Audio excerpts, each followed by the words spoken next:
ባለፈው የጀመርነውን ምዕራፍ 10 ክፍል 2ን እንቀጥላለን ማለት ነው። ከቁጥር 4 ጀምሮ ያለውን እናውጣና እስከ 13 ድረስ አብረን እናነባዋለን። እስቲ አብረን እናንብብ።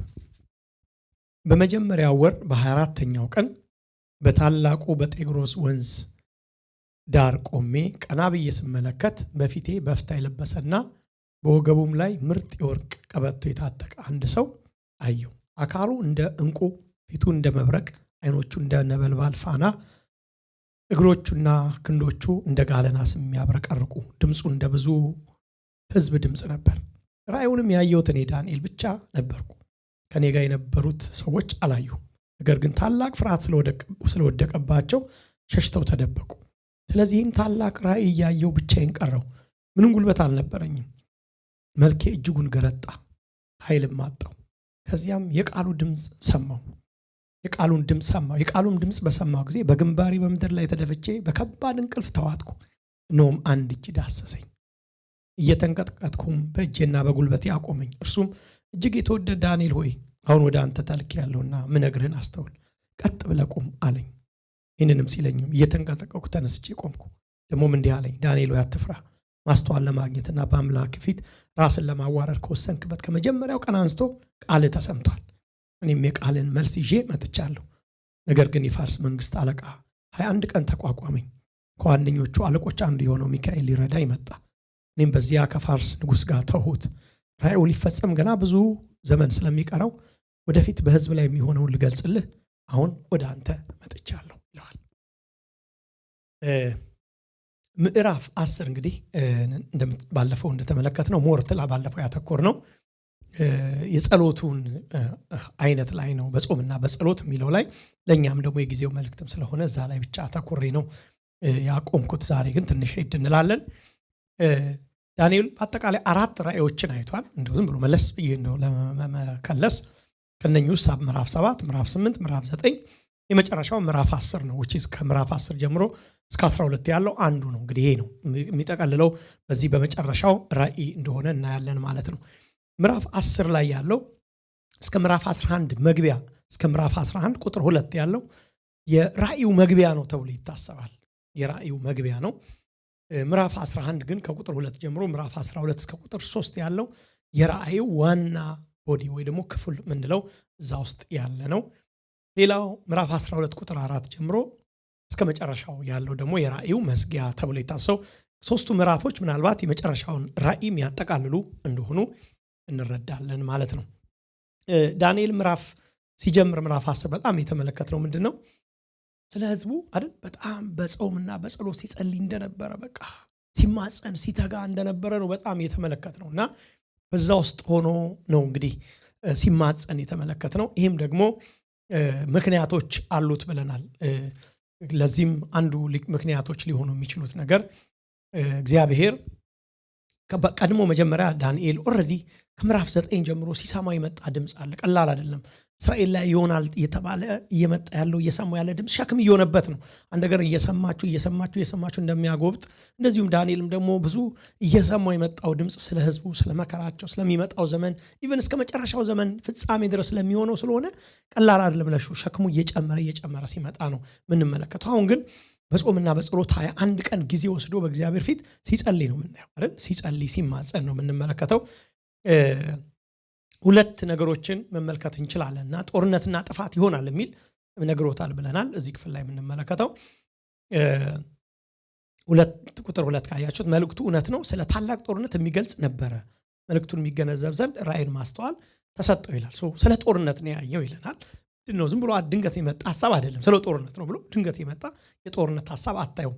ምንድነው ዋናው እዚህ ጋር የምናየው ነገር? የመጀመሪያው ለዳንኤል በጊዜው የተገለጠለት ነገር ሁለት የጦርነት እንትኖችን ታያላችሁ ከአይሁድ ጋር በተገናኘ። የመጀመሪያው የጦርነት ሐሳብ የምትመለከቱት በዳንኤል ዘመን ያልነበረ ግን ገና ሊመጣ ያለ በአንጦኪዮስ ኢጲፋኒዮስ በምንድነው በመቃቢያን ፔሪድ ሊመጣ ያለውን የጦርነትና ያንን ክፉ ጊዜ አሳይቻቸዋለሁ ምዕራፍ 9 ላይ። እሱንም ነው ገና አልተገለጠም፣ ገና ዘመኑ አልመጣም ለሱ። እሱን ነው የሚመለከተው። ሁለተኛው ግን ደግሞ ገና ስላልመጣው በሐሰተኛው ክርስቶስ ስለሚመጣው አይሁድ ሊቀበሉ ስላለ መከራ ደግሞ ገና በምንድነው የምትረዱት? ይሄ ራእዩን ልነግር መጥቻለሁ ካለ በኋላ ገና ነው ሲለው ትመለከታላችሁ። ራእዩ ገና ሊፈጸም ይላል አይደል? ቁጥር 14 ራእዩ ሊፈጸም ገና ብዙ ዘመን ስለሚቀረው ይለዋል። አይታችሁ ቁጥር ወደፊት በህዝብ ላይ የሚሆነው ልገልጽልህ አሁን መጥቻለሁ ይላል። አሁን የሚሆን አይደለም ይለዋል። ራይት ነው የሚሆን አይደለም። አሁን ምናገር አሁንማ ነፃ እየወጡ ነው እነሱ። አሁንማ ወደ ምድራቸው እየተመለሱ ነው። ግን የሚሆነው ወደፊት ነገር ነው ብሎ ይነግረዋል። ስለዚህ አንዱ ይሄ ነው። ሁለተኛው ግን ገና ያልመጣውን ቀደም ብለን እንደተመለከተን ወደፊት ገና ሊሆን ያለውን በአይሁድ ላይ ሊመጣ ያለውን መከራ ባለፈው እንደነገርኳችሁ ኢየሱስ ክርስቶስ በዛን ጊዜ በጣም ክፉ ነውና በከተማ ያለ ወደ ተራራ ይሽሽ ወደ ገጠር ይውጣ ያለበት ያንን ከዘመኗ አመታይቱ ባያጥሩ ኖሮ ማንም አይድንም የተባለበትን ያንን የመከራ ዘመን በተለይ ያንን የ3 ዓመት ተኩል መከራ እንደሆነ ተረድተናል። ዳንኤል በሐዘን ነው ብለናል አይደል? ሲጸልይ የነበረው በምንድነው? በሐዘን በዲፕ ሐዘን ውስጥ ገብቶ እየጸለየ ነው። ለምንድን ነው ለሚለው ትንሽ ባለፈው ሐሳብ ነክቼላችኋለሁ። ኦፍ ኮርስ ባለፈው በጣም ፎከስ ያደርጉት ጸሎት ላይ ስለሆነ ነው። የመጀመሪያው የሄዱ ነበሩ 2 ዓመት አካባቢ እንግዲህ አሁን ዳንኤል በነገሰ በዚህ ዓመት አሜን በጊዜው የነገሰ የፋርስ ንጉስ ይሄ ዓመት ከተባለ ባጭሩ በ3ኛው ዓመት ከተባለ የፋርስ ንጉስ እንደመጣ በመጀመሪያው ዓመት ኦሬዲ አዋጅ አውጇል አይደል? እንዲወጡ አውጇል። ወደ አገራቸው ይሄዱ አገራቸውን ይስሩ ብሎ አውጇል። 3ኛው ዓመት ከሆነ ኦልሞስት አይሁድ ከአዋጁ ከታወጀ 2 years ሆኖታል። which is የመጀመሪያው ዓመት ብዙ ጊዜ የሚሉት ሁለተኛው ዓመት ነው ይባላል። የሁለተኛው ዓመት ጀማሪ ላይ ነው ስለሚሉ ኦልሞስት ድፍን 2 ዓመት ሆኖታል ይባላል። ይሄ ታት አሁን የምናየው ስለዚህ ሄደው አገራቸው አንዳንዶቹ የመጀመሪያዎቹ ተጓዦች ምናልባት ሄደዋል በዚህ ጊዜ ላይ ነው የምናየው። ሲሄዱ ግን እንደ ኖርማል አይደለም የገጠማቸው። ዝም አይደለም ለነሱ እንደሄዱት እንደው ከዚህ ፈቃድ እንደተሰጣቸው ሄዱ ስሩ ከውስጥ ምርዷቸው ከውጪ ምርዷቸው እንደተባለ የንጉስ ትእዛዝ ሰምቶ እንደወጣ ሰው አልነበረም እዛ ሲደርሱ የገጠማቸው። የመጀመሪያ ቻሌንጆቻቸው ነበሩ። ያው እዛ ላይ ጥልቅ ባንሄድም ቻሌንጆቻቸው ሳምራውያን ራሱ ቻሌንጆቻቸው ነበር። ታስታውሳላችሁ እነማን ነበሩ ስማቸው? ጦቢያ፣ ሰንበለጥ፣ ማነው ጌሰም አይደል ምናምን የሚባሉ እነኚህ ሰዎች የከተማ ገዦች የምንድነው የሰማሪያ ገዢዎች ነበሩ። ሰማሪያ ደግሞ በጊዜው ከነሱ በፊት ምናልባት 170 ዓመት ወደ ኋላ ስንመለከት ቀድሞ ይሄዱ ማለት ነው። ምክንያቱም ለምን 170 ዓመት ያልኩት እነሱ ከመሄዳቸው 100 ዓመት በፊት እነኛ ተጉዘዋል። ታስታውሳላችሁ እነኚህ 600 ዓመት ባቢሎን ከመሄዳቸው በፊት 500 ምናምን ዓመት እነኛ ሄደዋል። አሁን ደግሞ ኦልሞስት እነኚህ 70 ዓመት ቆይተዋል። እዚህ 70 ዓመት ቆይቶ ስለመጡ ደማምሬው ነው እንደዚህ ያልኳቸው። ምናልባት በዛ ዓመታት ውስጥ ሙሉ ምንድነው ያደረጉት? አሶሮች ናቸው የወሰዷቸው። የሰሜኑን ክፍል ምንለውን አሶር ነው የወሰዳቸው። እነኚህ የምን ክፍል ናቸው? የደቡቡ ክፍል አይደል? ይሁዳና ብንያም ምንላቸው የይሁዳ። እነኛ ግን 10 ወንድማማቾች የሰሯቸው ኔሽኖች ግን ወደ አሶር ነው ሄዱት። አሶር ሲሄዱ ግን አሶር ብቻ አይደለም ሄዱት፣ አሶርንም አምጥተው ደባልቀዋል። ምን እንደሆኑ አይታወቅም። አሁን እዛ አጠገባቸው ያሉ ጎረቤት ሀገሮች ወንድሞቻቸው አይደሉም እንደድሮ። አሁን የተደበላለቀ የአሶራውያን ከአይሁድ ቅይጥ ጋር ከእስራኤል ቅይጥ ጋር ተቀያይጠው ነው የምትመለከቱት። ስለዚህ እነኚህ ሰዎች ቅይጦች ስለነበሩ መቅደሳቸውን ሊሰሩ ሲመጡ ምን አሏቸው? አትሰሩም አሏቸው። እነ ጦቢያ፣ ሰንበላጥ ማለት መቅደሳቸውን አትሰሩ ብለው ተቃውሟቸው ይላል። እንደውም ደብዳቤ አጽፈው እስከ ንጉሱ ድረስ እንዲወጣ አድርገው ምን አደረጉ? አይሰራትም ይሄ ብለው ሲያስቆሙ ሁሉ ነው የምትመለከቱት። ስለዚህ ዳንኤል ምናልባት የመጀመሪያው ቻሌንጅ ውስጥ እነኚህ አይሁድ በሄዱበት ቦታ ላይ ገጠማቸውንም አይቶ ይሆናል ተብሎ ይታሰባል። አንዱ እሱ ነው፣ አይቷል። እሱም ሰምቶ ሊሆን ይችላል ተብሎ ይታሰባል። የመንግስት ቦታ ላይ ያለ ሰው ስለሆነ ቀላል ነው ለሱ ኢንፎርሜሽን ሩቅ አይደለም። አንዱ እሱ ሊሆን ይችላል።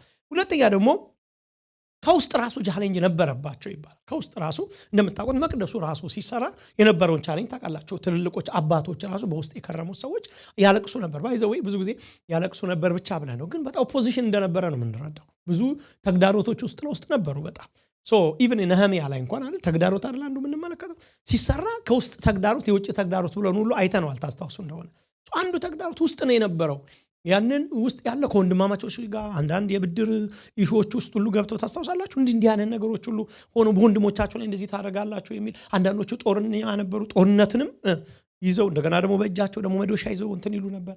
እዚህ ጋር ግን የምትመለከቱት ውስጥም ቻሌንጅ ገጥሟቸው ነበር ማለት ነው። ስለዚህ ዳንኤል 70 ዓመት ተሰቃየ ህዝብ። አሁን ደግሞ ወደ ሀገሩ ሄዶ እንኳን በሰላም ሀገሩ መስራት አልቻለም። የተሰጣቸውን በዚህ ንጉስ ምክንያት ሂዱ ተብሎ እንደተሰጣቸው ፈቃድ እዛ ሲሄዱ ነገሮች ኢዚ ወይ ደግሞ ውሃ በውሃ ነገር እንደምንለው አልሆነላቸው። ከዚህ የተነሳ በጣም ሲያዝን ትመለከታለች። ከሱም ብቻ ሳይሆን ደግሞ የጦርነት የወደፊት ዕጣ ፈንታቸው ሲያሳስበው እነኚህ ድምር ነው ዳንኤልን ወደ ጾም ጸሎት ይዘው ሄዱ። አያችሁ ጾም ጸሎት በአዋጅ አይሆንም ብለናል ላስት ዊክ። ጾም ጸሎት ዝም ብሎ ስለታወጀ የምናደርገው ብቻ ሸክም ይዞን ሲገባ ደስ ይላል አይደለ? ከአዋጅ ይነሳ ይሆናል ልክ ነው። ግን ሸክም ይዞን ሲገባ ነው ጾም ጸሎት ጥሩ የሚሆነው። ውስጣችን ላዘነበት ጉዳይ ለምን ብለን ለምንጠይቀው ጉዳይ ውስጣችን ለቤታችን፣ ለኑሯችን፣ ለትዳራችን፣ ለልጆቻችን፣ ለአገር፣ ለነገስታት ሊሆን ይችላል፣ ለትውልድ ሊሆን ይችላል። ስለ የትኛውም ጉዳያችን ወደ እግዚአብሔር ግን ድሮም ያደረገን ወይ ደግሞ ሌላው እግዚአብሔርን ለመፈለግ ፊቱን መፈለግ ብዙ ነገሮች ምክንያቶች ሊኖሩናል። ግን እነኛን ሁሉ ይዞን ወደ እግዚአብሔር የምንቀርብበት ይሄ ከውስጥ የሚነሳ ሐሳብ ሊሆን እንደሚችል አይተናል ማለት ነው። አሁን መቀጥላችሁ ጾምና ጸሎት በኋላ ምን ሆነ የሚለው ቁጥር 4 ጀምሮ የምታዩት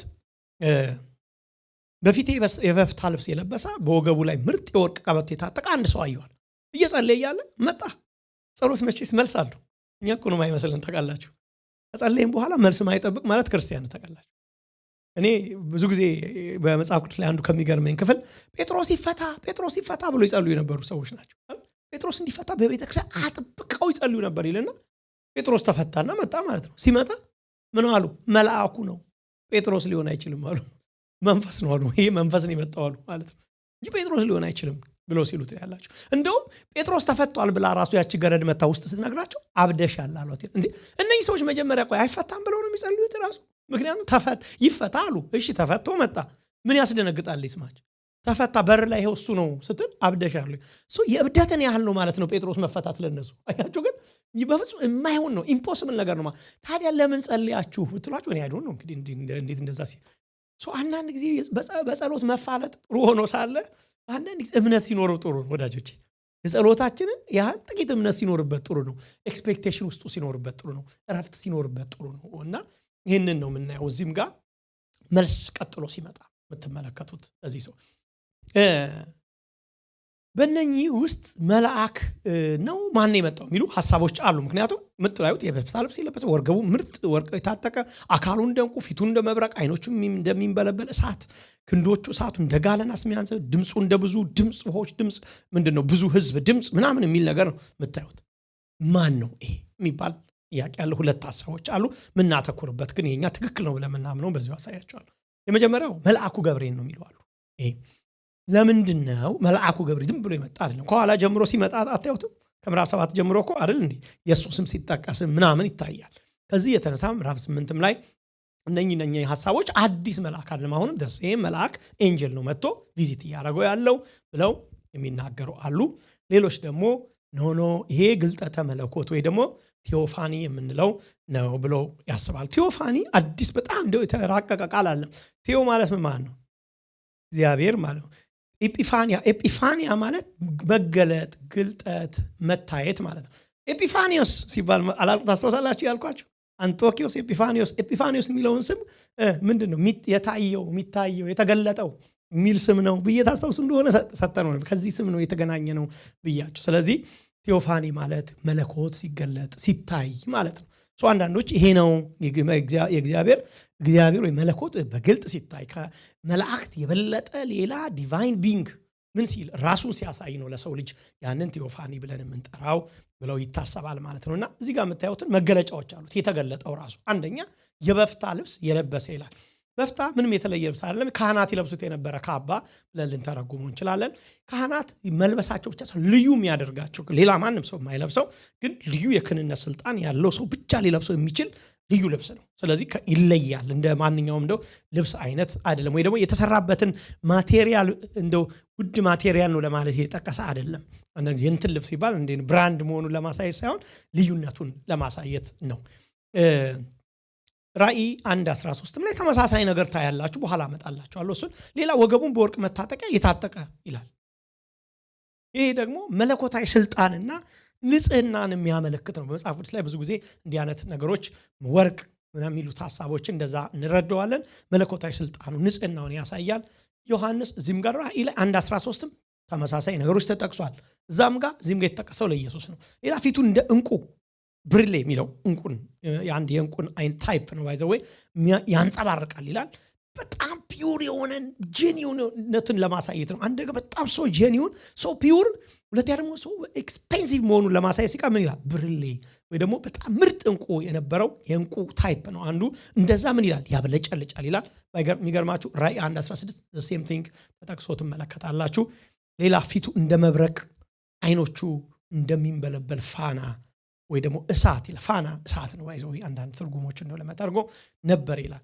ክብሩን ኃይሉን የጠለቀውን ዕውቀቱን ለማሳየት ነው። ምክንያቱም ምንድነው ይሄ አይኖቹን በተለይ የጠቀሰበት ምክንያት እንደሚንበለበል እሳት ነው ማለት ከእሳት ፊት ምንም ነገር እንደሚነሳ እንዴት በቃ ጥልቅ የሆነውን ነገር ሁሉ ማየት የሚችል ከሱ የተሰወረ ምንም እንደሌለ ለማሳየት። ለዚህ ነው ዲቫይን ቢንግ ነው ብለው የሚተረጉሙት።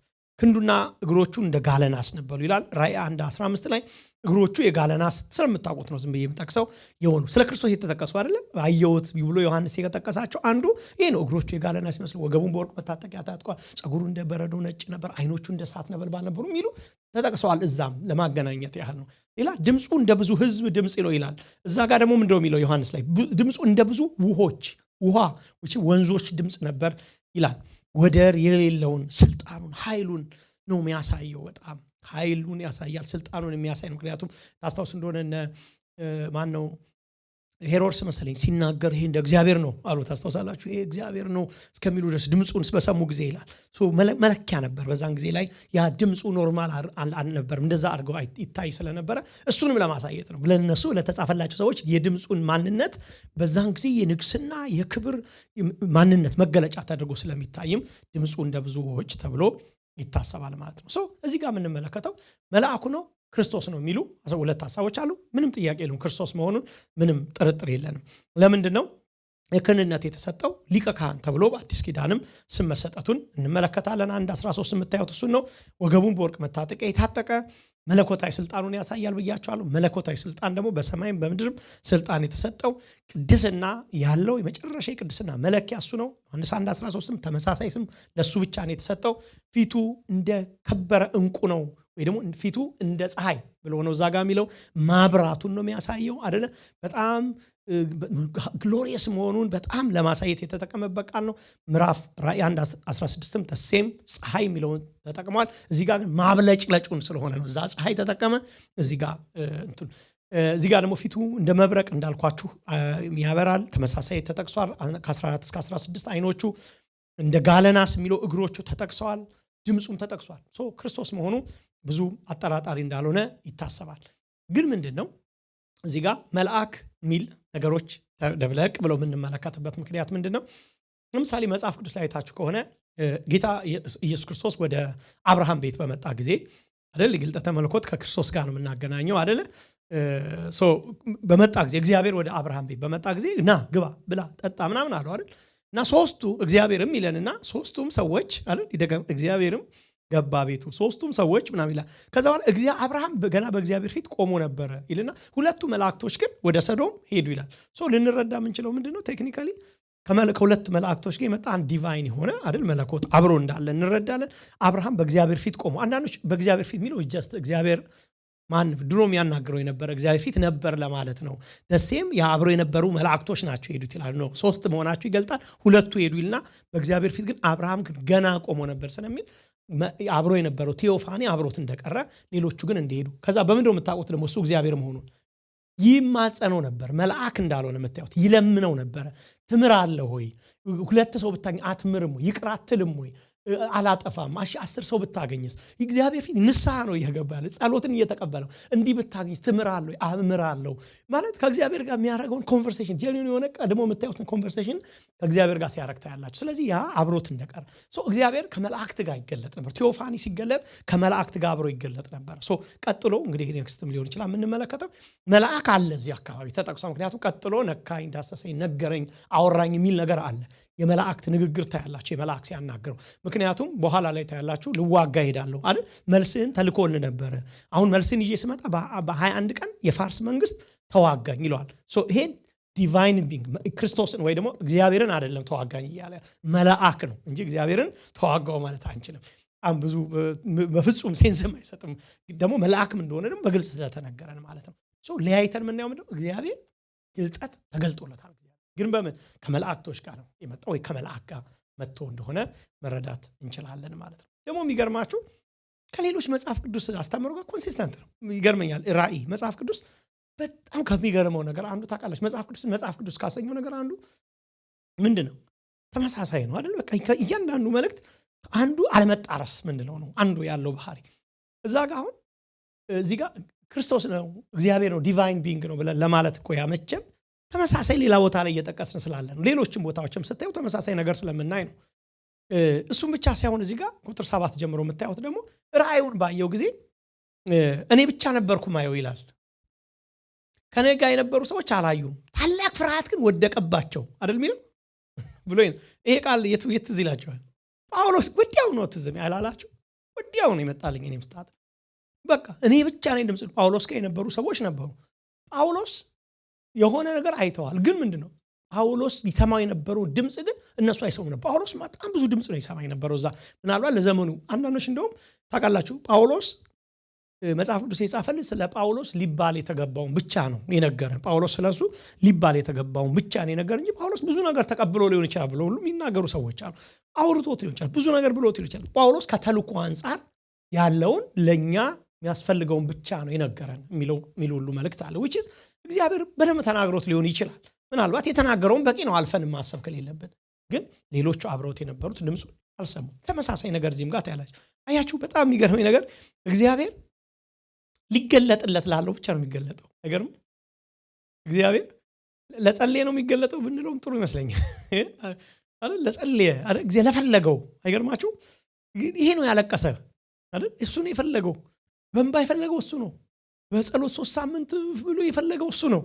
እና በዛ እግዚአብሔርን በመፈለግ ውስጥ ላለ ሰው መለኮት ሲገለጥ ነው የምትመለከቱት። እና በዛ መካከል ደግሞ ሁሉም ሰው እንደው በማሳ አይደለም እግዚአብሔር እንግዲህ ከመጣው ያቀር አብረው የነበሩም ሰዎች ይስሙ ያላለም እግዚአብሔር ስፔሲፊክ ነው። እግዚአብሔር የሚገርማችሁ ነገር ለዓላማው ለሚሽኑ የሚፈልገው ፐርፐስ ስፔሲፊክ የሆነ አምላክ ወይ እንግዲህ ሁሉ ብዙ ሰው ካለ ምን አረጋለሁ ሁላችሁም ስሙት ብሎ አልተናገርም። ድምፁ ብዙ ሰው ተሰብስቦ ለሱ ብቻ የሚናገር ሰው አንድ የሚገባ ነገር ምንድነው የእግዚአብሔር ድምፅ አየሩ ላይ የተለቀቀ ድምፅ አይደለም ማለት ነው አይደል? ፊዚካል አይደለም ማለት ነው። ገብታችኋል አባባሌ? ምንድነው ሊገባም ይችላል። ለምሳሌ ምን ማለት ነው?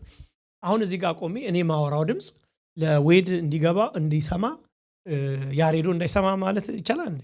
ወይ የተለቀቀ ድምፅ ስለሆነ ማለት ነው። ፊዚካል ቮይስ ስለሆነ የእግዚአብሔር ድምፅ ግን ፊዚካል ብቻ አይደለም። አያችሁ ፊዚካል ድምፅ እግዚአብሔር የለው ማለት ሳይሆን እንዳልሆነ የልብ ድምፅ እንደሆነ መታወቅ ሌሎቹ አልሰሙም እኔ ሰማው ይለናል ማለት ነው። ምንድነው ለአንዱ ማይሰማ ለአንዱ ሊሰማ የሚችል ስፒሪቹዋል የሆነ ድምፅ ነው ማለት ነው። ገብታችሁ ለልብ የውስጥ ድምፅ እንደሆነ ታውቃላችሁ። ያው ይሄ በህይወታችሁ የተለማመዳችሁ እግዚአብሔር ተናገረ የምንለው ድምፅ ስለሰማን አይደለም አይደል? ልጄ ወይ ስለተባለ አይደለም።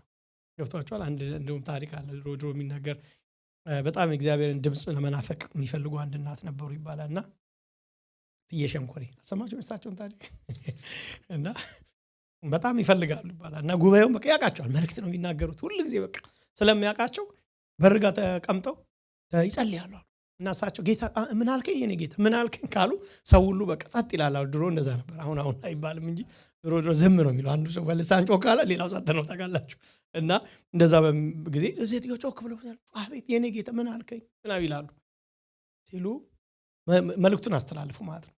ወገኖቼ ቁልፉን ይለኛል ቁልፉን ሰው ሁሉ በቃ ቁልፍ ጌታ ምን ላድርግ የቤቴን ቁልፍ እንካ የህይወቴን ቁልፍ እንካ እያለ ይጸልያል። ያው ቁልፉን ስለተባለ ማለት መጨረሻ ላይ በር ተንኳኳ። 3 ደቂቃ በኋላ በር ተንኳኳ። ምንም እኮ ትየሸንኮሬ አልሰማለችኝ ውስጥ በቀዳዳ እኮ ቁልፉን ላታለሁ አልሰማለችኝ አለ። ለካ ቁልፉን ይለ ነበረው ቁልፍ የሰው የቤቷን ቁልፍ ይዛ መጣ በቀዳዳ ነው። እና የኔ ተናገ ምን አልከኝ ምትለው ቁልፉን እግዚአብሔር ድምፅ እንደዛ ማለት ፊዚካሊ እየጮህ የሚናገር ድምፅ አይደለም። ገብቷችኋል አባባል? እግዚአብሔር ተናገረ ማለት የፊዚካል ድምፅ ላይ ነው። እግዚአብሔር በልብ የሚነ በመንፈስ ውስጥ የሚነገር ድምፅ ነው አይደል? ነፍስ የሚገባ ድምፅ ነው። እና በዚህም ላይ የምንመለከተው እግዚአብሔር ሲናገረው ለሱ ሲገባው እሱ አንደርስታንድ ሲያደርግ አብሮት የነበሩ ሰዎች ግን ይሄን ነገር ፈጽሞ ሊረዱ እንዳልቻሉ እናያለን ማለት ነው። እና ስለዚህ ራእይን ያየሁት ብቻዬን ቀረው፣ ምንም ጉልበት አልነበረኝ፣ መልኬ እጁን ገረጣ ብሎ አሁን ቀጥሎ ሲገለጥ ምን እንደሆነ ዳንኤል ያ መገለጥ በላዩ ላይ ፊዚካሊ ያመጣበትን ምን ትልበለ ክብደቱን ጫናውን ማለት የመጀመሪያው የምታመለከቱት ነገር የነበረውን አስፈሪ ኢቨንት ነው የምታዩት። በጣም አስፈሪ ነገር ነው ሀፕን ያደረገው። ዳንኤል የጠቀሳቸው ነገሮች ለምሳሌ ጸጉር የስንት ሰውነቴ ምን አለ ተሸበሸበ አይደለም የሚል ከረኛር እንግዲህ ትርጉሙ እንደዛ ስለሚል እንደዚህ ሰውነቴ ራሱ አይደል ተሸበሸበ በጣም እኔ እንደዚህ አይነት ፊር እንግዲህ ጸጉር እዚህ ጋር ያለው ይቆማል አንዴ በጣም ፍርሃት ውስጥ ሰው ሲሆን ይባላል። ይሄ ግን መጨረሻው እኔ ሌቭል ይመስለኛል ድሮ ሳይንስ እንግዲህ አጥንቱ ሳይንሳዊቲፊክ የሆነውን ነገር አላየሁትም እና የሰማይ አምላክ መገኘት የሚያመጣውን ያ ክስተት የሚፈጥረውን አስፈሪ ነገር ነው የሚያሳየው። ወዳጆች እግዚአብሔር አንዳንዴ ቀላል ነው እግዚአብሔር መጥ በመካከላችን እግዚአብሔር አብሮ ነው ምንለው ነገር ግን ወዳጆች እግዚአብሔር በክብሩ ሲገለጥ ታውቃላችሁ ሙሴ እኔ አልፈልግም አለኩ ፊቱን ሸፈነ ይላል። በእግዚአብሔር ግሎሪ ክብር ሲያልፍ ፊቱን ሸፈነ ፈራለሁ እሞታለሁ ብሎ አሰበ ፈራ ይላል። በጣም የእግዚአብሔር ክብር ሲገለጥ እነ ኢሳይያስ ምዕራፍ 6 ላይ ወይ በቃ ተስፋ ቆረጡ። እኛው አሜን ምናምን ኖ ተስፋ መቁረጥ ምን በቃ ሞትኩኝ አለቀልኝ ማለት ምን አየውታ ማየት የማይገባኝን አየው ምን ጭድ እሳት አያለ እንደማለት ነው። በቃ አለቀልኝ። የእግዚአብሔር ክብር መገኘት ወዳጆች መንፈስ ቅዱስ የእግዚአብሔር ህልውና የቴዎፋኒ በስፔሻል ገልጠተ መለኮት ምንለው በዚህ ፊዚካል ሲሆን ምንም ጥያቄ የለውም። ምንም ፍጥረት በፊቱ መቆም እንደማይችል እግዚአብሔር እንደው በብዙ ይሄ ምን ልበላችሁ ግሬስ ሰዎችን ጋርዶ ነው ይሄን ሰራ የሚሰራው እንጂ በእርሱ ፊት ማን መቆም እንደማይችል ምንም ጥያቄ የለውም። እግዚአብሔር በሲና ተራራ እንኳን በተገለጸ ጊዜ ታስታውሳላችሁ ተራራው ጨሰ ይላል አይደለ ጉም ነበረ ተራራው ጨስ ነበር እሳት ነበር ይላል እና በጣም የሚያስፈራ ነበር ይላል። እንስሳ እንኳን ተራራውን ቢነካ ተወግሮ ይሙት አጭር ቃል ነች። እንስሳ እንኳን ተራራውን ቢነካ ተወግሮ ይሙት የምትለውን ቃል ህዝቡ መታገስ ስላልቻለ እግዚአብሔር አይናገረን ሙሴ አንተ ይስማና ለኛ ተናገረን which is ምንድነው ማለት ነው ሊተራል ቮይስ ሰምቷል ማለት አይደል ከተራራው ድምጽ መጥቷል። ስለዚህ ነው ቅድም እግዚአብሔር አይናገርም ማለት አይደለም ያልኩት እግዚአብሔር ሊያመጣሽ ያን ድምጽ ሁሉ ህዝቡ ሁሉ የመጣ ድምጽ ስለነበረ እቺን ድምጽ መታገስ አልቻለ። በጣም አስፈሪ ነው እግዚአብሔር ሲናገር። አንዳንድ ጊዜ እግዚአብሔር ቃል እየተነገረ ለእናንተ የሆነ መልእክት ሴንሳት አድርጉትም እንድራረጋችሁ አናውጣችሁ ውስጣችሁ ለእናንተ የሆነ ነገሮች እናንተን ስፔሲፊክ እንደሚያደርግ ስታውቁ በጣም ነው በተለይ ደግሞ የሚያስፈሩ ሲሆኑ ማለት ነው መልእክቶች። ስለዚህ አስፈሪ ሁኔታ እንደሆነ እንመለከታለን ማለት ነው። እግዚአብሔር ሲገኝ ስጋ ለባሽ በፊቱ ሊሆን የሚችለውን ነገር ዳንኤል እዚህ ጋር በተወሰነ መልኩ ጠቅሶልናል። ለምሳሌ ምን ሆንኩ የሚሉት ሐሳቦችን እናያቸው እስቲ። ነገር ግን ታላቅ ፍርሃት ወደቀባቸው ይላል። ፊር ብቻ ነው። ሰዎቹ ዙሪያ የነበሩ ሰዎች በምን ውስጥ ነው? በፍርሃት ነው የተዋጡት። ከጳውሎስም ጋር የተነበሩ ሰዎች በዛ ውስጥ ነው የሆኑት። ግን ምን እንደሆነ ግን አያውቁ። ያቺ እግዚአብሔር መገኘት ፍርሃት ነው በዙሪያው የሞላው ማለት ነው። ስለዚህ ይህን ራእይ ያየው ብቻዬን ቀረው ምንም ጉልበት አልነበረኝም። ጉልበቱ ራሱ ከደው መቆማቸው ዮሐንስም ታውቃላችሁ ዮሐንስ ምዕራፍ 1ም ይነግረን ይሄ ነው አይደለም የሚናገረኝም ለማየት ዞር አልኩኝ አለቀ። ከዛ በኋላ ወደኩ ነው የሚለው። በፍጹም በእግዚአብሔር ፊት መቆም የሚችል ፍጥረት የለም። በቃ ይሄን ነው የምታዩት። እና ከዚህ ይህን ራእይ ያየሁት ብቻዬን ቀረው ምንም ጉልበት አለ መልኬ እጅጉን ገረጣ ይላል። ቅድም ተሸበሸበ የሚለው በሌላ ትርጉም ያየሁት እሱ ይመስለኛል። መልኬ እጅጉን ምን ገረጣ ኃይል አጣው። ከዚያ የቃሉን ድምጽ ሰማው። የቃሉን ድምጽ በሰማው ጊዜ በግንባሬ በምድር ተደፍቼ በከባድ እንቅልፍ ተዋጥኩ። ተመልከቱ ምን አይነት የእግዚአብሔር መገኘት በሰው ልጆች ላይ በፍጥረት ላይ ያለውን የሚያመጣውን ክብደት ነው የሚያሳያችሁ ዳንኤል። እዚህ ውስጥ ነው ዳንኤል የሆነው ቁጥር 9 ላይ የቃሉ ድምጽም ሲሰማ እግዚአብሔር መገኘቱ ፍርሃትን ሞላው ቤቱን። የነበረበትን ቦታ እሱ ብቻ ሳይሆን ድምጹ ራሱ ሲመጣ ምን አይነት ፍርሃት እንዳመጣ ይነግራቸዋል። ቅድም ብያቸዋለሁ ስለ ድምጹ። ለምሳሌ ዮሐንስ ምዕራፍ 1 ቁጥር 17 ራእይ ላይ 1:17 ላይ ወደኩ ነው የሚለው። ወደኩ ማንም መቆም ስለማይችል በእግዚአብሔር ፊት ማለት። ሕዝቅኤል 3:22ም ተመሳሳይ ነገር ታያላችሁ። እግዚአብሔር እጅ በላይ ነበር፣ እርሱም ተነስቶ ወደ ረባዳው ስፍራ ሄደ፣ እዚያ እናገርሃለሁ አለው። እኔም ተነስቼ ወደ ረባዳው ስፍራ ሄደ፣ በኮቦር ወንዝ አጠገብ ባየሁት አይነት ክብር የእግዚአብሔር ክብር በዚያ ቆመ ነው። እኔም በግንባሬ ተደፋ። ባይዘው ይሄ በግንባሬ ተደፋ የሚለው እንደው ዝም ብሎ እንደው ተደፋ ለማለት አይደለም። በቃ አቅም አጥተው በእግዚአብሔር ፊት የመጨረሻ ክብር ሲሰጡ እንደሆነ የሚያሳይ ነው። ያ የክብሩን ክብደት ለማሳየት የተጠቀሙበት ተርም ሳይሆን አይቀርም። መዝሙር 19ም እንደዚህ ነው የሚለው። የእግዚአብሔር ድምጽ ቁጥር 3 ጀምሮ የእግዚአብሔር ድምጽ በሆሽ ላይ ነው፣ የክብር አምላክ አንጎድ። የእግዚአብሔር ድምጽ በብዙ ሆሽ ላይ፣ የእግዚአብሔር ድምጽ በኃይል ነው ይላል። የእግዚአብሔር ድምጽ በታላቅ ክብር ነው ይላል። የእግዚአብሔር ድምጽ ዝግባን ይሰብራል፣ የሊባኖስን ዝግባ ይቀጠቅጣል። እንደ ጥጃ ሊባኖስን እንደ አንድ ቀንድ እንዳለው ልጅ ስርዮንን ያዘላቸው። የእግዚአብሔር ድምፅ የእሳቱን ነበልባል ይቆርጣል። የእግዚአብሔር ምድረ በዳውን ያናውጣል። የእግዚአብሔር ድምፅ የቃዴስን ምድረ በዳ ክብደቱን። አሁን ይሄን ብቻ በጣም ትምህርት አድርገን ማዘጋጀት እንችላለን። በጣም የእግዚአብሔር ድምፅ በጣም ብዙ ሐሳብ አለው እዚህ ጋር። ግን ባጭሩ ምኑን ለማሳየት ትልቁ አንዱ መርህ እዚህ ጋር ኃይሉን ለማሳየት በጣም የእግዚአብሔር ድምፅ ኃይል እንዳለው እንረዳለን። በዚህ እንትን ውስጥ እያለ መንቀጥቀጥ ውስጥ እያለ የምታዩት ምን ቁጥር 10 አንድ እጅ ዳሰሰኝ ይላል አይደል? የዳሰሰው ማን እንደሆነ አልነገረንም አይደል? አንድ እጅ ብሎ ብቻ ነው ነገር። ለምንድነው ዳንኤል ማን እንደዳሰሰው ሊያቅም አይችለው ብላችሁ ወድቄ ነው ሰመመን ውስጥ ነበርኩ አይደል? እንደው መጨረሻ በሰመመን ውስጥ ሁሉ ገብቼ ነበር። ስለዚህ ሲነካው ገብቶታል፣ ተነክቶታል። በመካከል አንድ እጅ ዳሰሰው ማለት ማን እንደነካው አያቅም። ልክ ነው።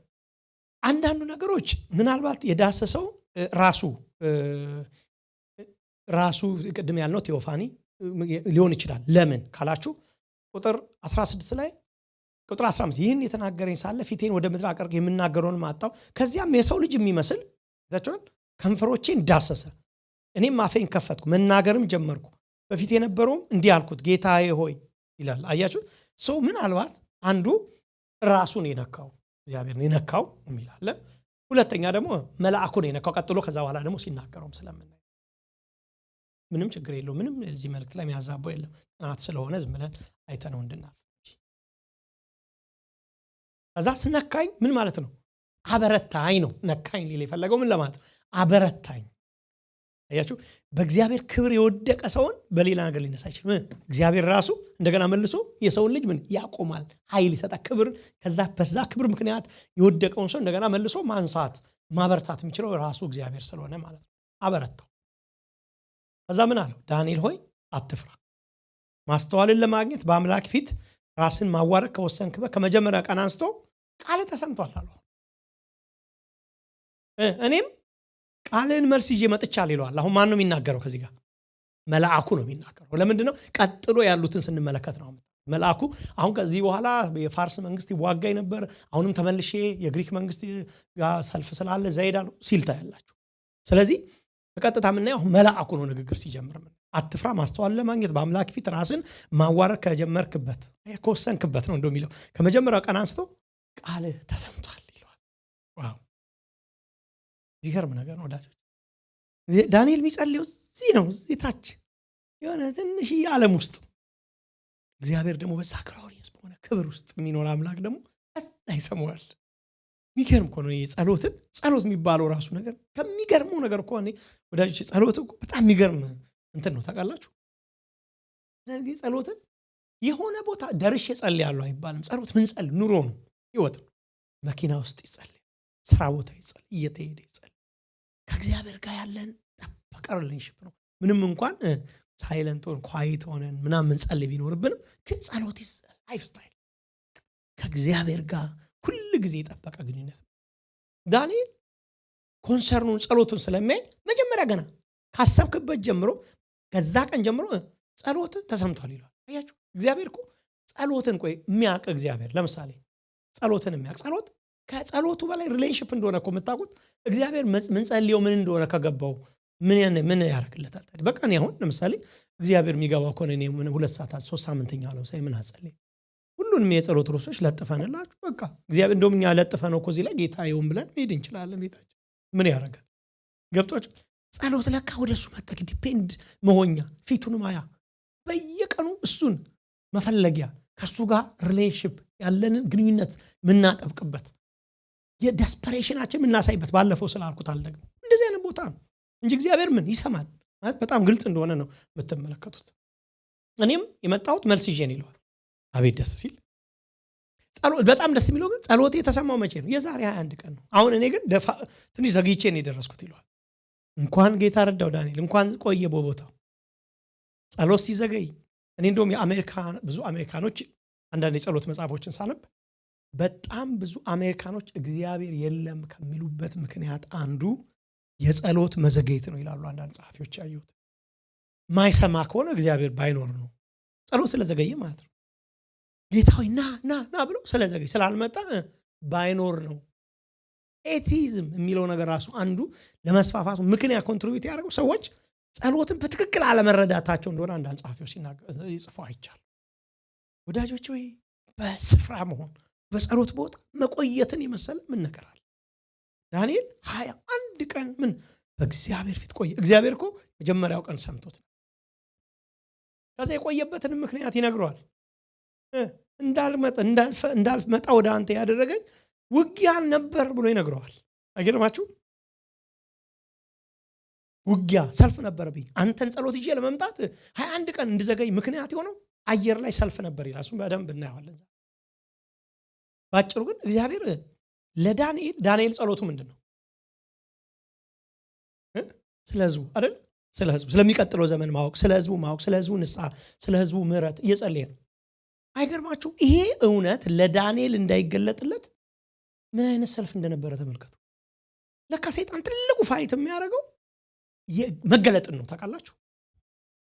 ትሩዝ ለኛ ሪቪል እንዳይሆን ሰይጣን እንዴት ፋይት እንደሚያደርግ ቢገባን እውነት እንዳይበራ የእግዚአብሔር መገለጥ እንዳይመጣ ወደኛ እግዚአብሔር እንዳይናገረን የሚቀጥለውን ዘመን እንዲዘር እንዳናደርግ ጠላት እንዴት አርጎ ፋይት እንደሚያደርግ መታየቱ እዚህ ጋር ምን አገባው እንዴ? መልስ የዳንኤል መልስ ምን አሁን እኛ ነገሩን ስናየው ምንድነው ሆነ ዳንኤል ጋር የተገናኘ አድርገን ማየት የለም። ለዳንኤል ብቻ አይደለም ይሄ እየተገለጸ ያለው ለኛም ነው። ሰይጣን ሞኝ አይደለም። ገብቷችሁ አላባል ለትውልድ ለጄኔሬሽን እኛ ዛሬ እያጠና ያለው ነው ትሩዝ ነው ዳንኤል እየጸለየበት ያለው የመጨረሻው ዘመን ምን ማለት ነው? ባጭሩ ሐሰተኛው ክርስቶስ እስከሚመጣበት ዘመን ያለውን ነገር ሊገልጽለት ነው እግዚአብሔር። ገብቷችኋል? ይሄንን ሰይጣን ሲያቅ ምን አለ መገለጥ። አያችሁ ሰው ሰይጣን የሚፈልገው በጨለማ እንድንሆን ብቻ ነው። ሰይጣን ሁሉ ጊዜ የሰው ልጅ በጨለማ እንዲኖር የሚፈልግ ጨለማ ውስጥ እንዳይኖር ብርሃን እንዳይበራ ሰይጣን በጣም ነው ፋይት የሚያደርገው። ነገር አንድ የደብሊው ቶዘር የተባለ ሰው ሲጽምናል ሰይጣን እንደበረረው ነው አለ። መብራት ካበራችሁ አታገኙትም አለ። መብራት ካልበራ በጨለማ ግን ይርመሰመሳል። ሰይጣን መብራት እስኪበራ ብቻ ነው ያለው። ታውቃላችሁ? ብርሃን ባለበት ግልጠተ መለኮት ባለበት እግዚአብሔር ቃል ሪቪል በሆነበት ሰው እግዚአብሔርን በሚያውቅበት ሰዓት አይገዛም፣ ያውቀዋል። መብራት በርቶበታል። አያችሁ? ዲሴፕሽን ባለበት ጨለማ ውስጥ ብቻ ነው መግዛት የሚችለው። አያችሁ? ሰይጣን አንዳንድ ሰፈር ኃይለኛ ነኝ እያለ ሌቱንና ቀኑ ሲያስገብር ይውላል። ለምን? ኃይለኛ ነው ተብሎ ስለጨለመባቸው። ለዚህ ነው ጳውሎስ ሲናገር ለኤፌሶን የዓለም ገዢ የማያምኑትን ሰዎች ልቦና አጨልሟል፣ መብራቱን ታፍቷል ማለት ነው። እዛ ሰፈር መብራቱ አያችሁ? ልብ ጨልሟ ማለት ነው። ስፒሪቹዋል ትሩዝ እዛ ቤት ውስጥ እዛ ልብ ውስጥ የለም። መለኮት መገለጥ የለም። እግዚአብሔር የለም። እውነተኛ እውነት የምንለው ይሄ መለኮት ሐሳብ እነኛ ሰዎች ውስጥ አልበራም። ስለ ክርስቶስ ብርሃን የላቸው፣ ስለ ሥላሴ ብርሃን የላቸው፣ ስለ እውነት ብርሃን የላቸው፣ ስለ መዳን ስለ ፌዝ ብርሃን የላቸው። በእምነት በነፃ ስለ መዳን ብርሃን በዛ ቤት ውስጥ ሰይጣን የፈለገውን ማድረግ ይችላል። በጨለማ ፋንክሽን ማድረግ ይችላል ሰይጣን። ለዚህ ነው እኛ አንዳንድ ጊዜ የምናስተምረው የእግዚአብሔርን ቃል 10 ሆነን 5 ሆነን 20 ሆነን ሁሉ ጊዜ ኮንሲስተንት ሆነን የምናስተምራችሁ ምክንያቱም ብርሃን በበራበት ቦታ ሰው ወደደም ጠላ መለወጡ ስለማይቀር ቀን ይፈጅ ዓመት ሊሆነው ይችላል። ግን በህይወታችን ላይ ታላቅ ለውጥ ማየት ስለምንጀምር ነው ወዳጆች። ሰይጣን መግዛት ስለማይችል ሰይጣንን ወደዛ መጣለው በኋላ ላይ ይውላችሁ አንዳንድ ጊዜ ብርሃን ያልበራለት ሰው በኢየሱስም ሊል እንደማይችል ገብቷቸው በዛ ብርሃን ውስጥ ያልሆነ ሰው በኢየሱስም ብሎ ሰይጣን ምንም ሊያደርግ እንደማይችል አይደል እንዴ? ለያስቀዋ ልጆች እኮ ጳውሎስ የሚያወጣው ምናምን ሲሞክሩ ማን ናቸው አልበት ጨለማ ሰፈር መግዛት ይችላል። ይኖስታት ገብቷቸዋል።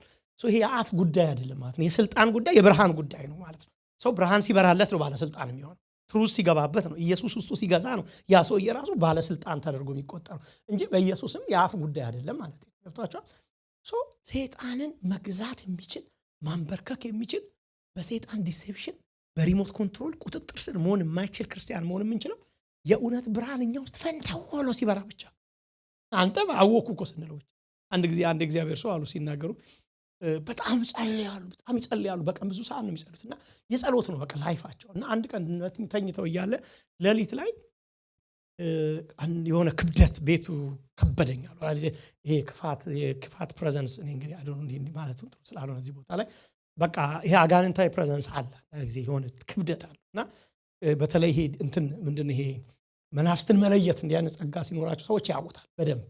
ምክንያቱም አንዳንድ ሰዎችም ጋር ስላው ሁላችንም ደግሞ ይሄን መንፈሳዊ እውነት ለተካፈልን በእውነትም ደግሞ ፊል ኢት። ለዚህ ነው እኮ አንዳንድ ጊዜ ሁሌ እኮ በኢየሱስ ምላንል እንችላለን።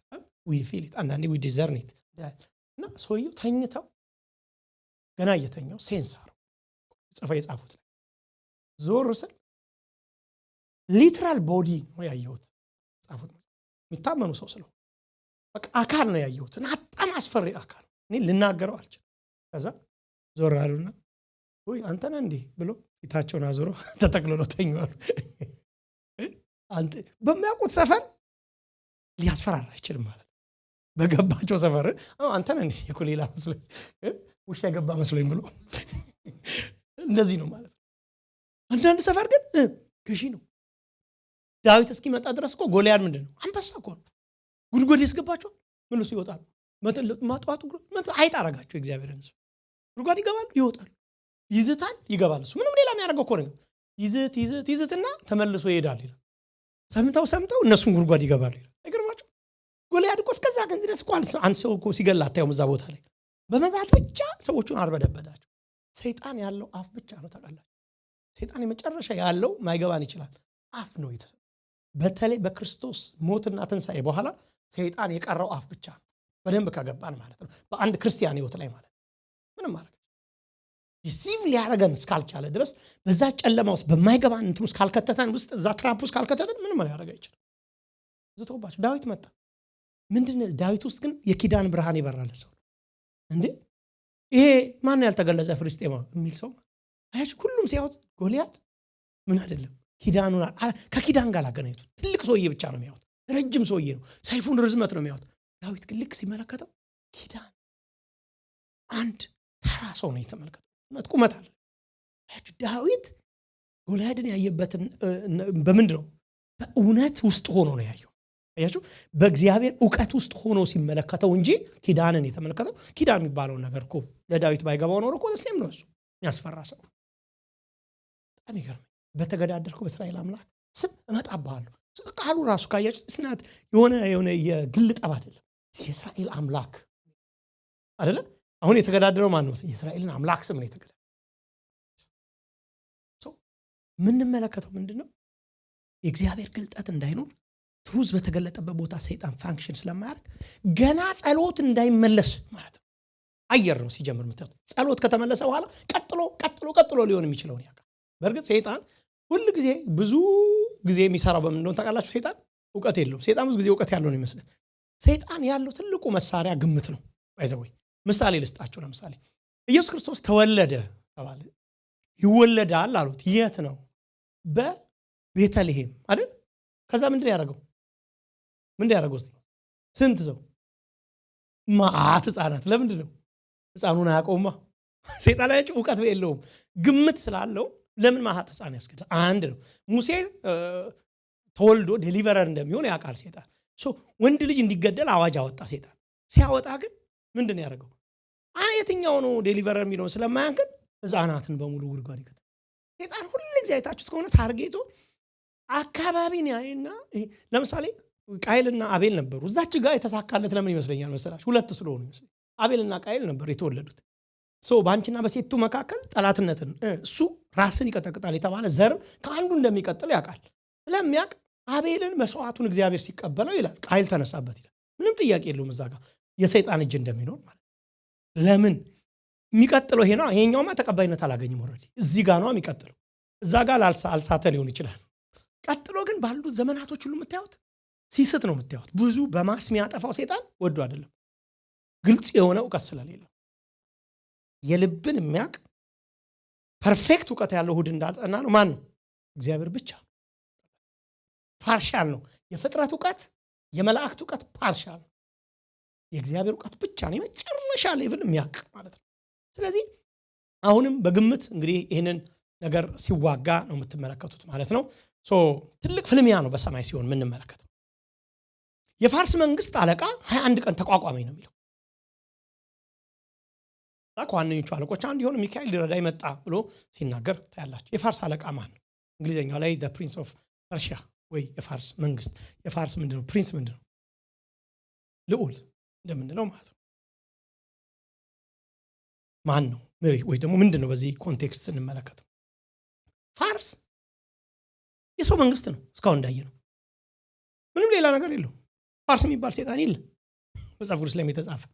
ፋርስ የሰው ልጆች መንግስት ነው። አንዱ ባቢሎን ቀጥሎ የመጣ መንግስት ነው፣ ግን የፓጋን መንግስት ነው።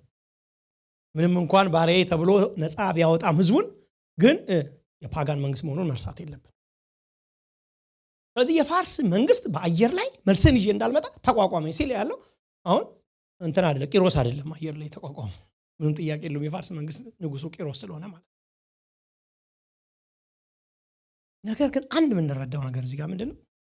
በዚህ የፋርስ መንግስት ዓለም ላይ ወይ ክልል ላይ ግን እንዲቆጣጠር ስልጣን የተሰጠው ግን አለቃ አጋንንት እንዳለ ግን እንረዳለን። በደንብ ኤክስፕሌን ስለምናደርገው ዝም ብለን እንዲህ ብዬ አላልፍ።